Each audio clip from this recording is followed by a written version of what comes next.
This week, I wanted to talk a little bit more about the message that I shared on Sunday.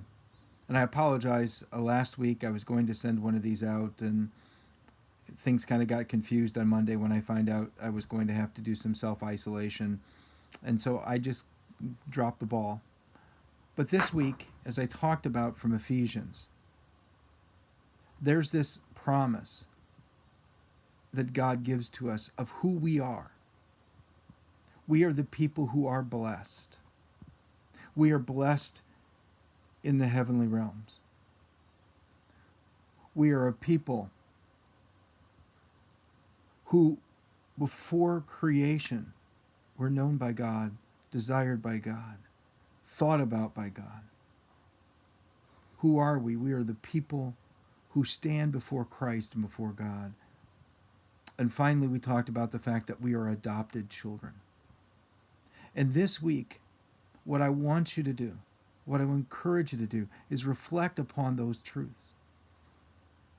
And I'm going to go back and read them again one more time. That we are blessed. God gives us good things. And not just physical things, and specifically not physical things necessarily, but He gives us the blessings of His presence, of His power, of His transformation in our lives.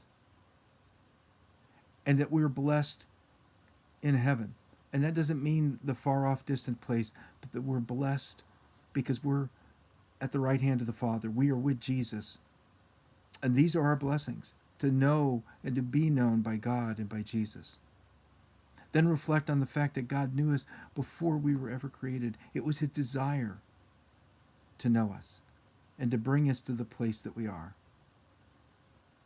And that we are, as I said, the ones who stand before God. We are in His very presence. He sees us, and we can see Him. And finally, that we are His adopted children, who are adopted because He delighted to adopt us, and it was His will to adopt us. But as I said on Sunday, one of our problems is that we've been deceived. We've been taken advantage of by sin and by Satan and by the power of the deceptor, so that we no longer believe these truths. And it is a battle to learn them. But in something I was reading today, in a book by N.T. Wright called After We Believe, he talks about the fact that Jesus came. And the reason He came was that He might soften our hardened hearts.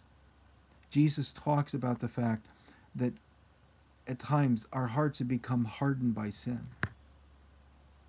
But then He came to fulfill what Jeremiah said when he said that I will place in the people a new heart.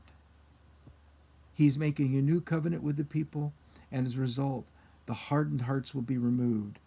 And He said that you will now have hearts of flesh, soft hearts.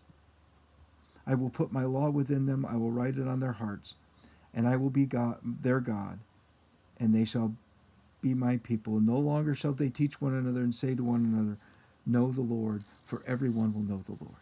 That's Jeremiah speaking. Jesus said that He came to fulfill that. And when that happens, we become radically changed people. Our hearts are transformed. And then we become people who can transform other people's hearts.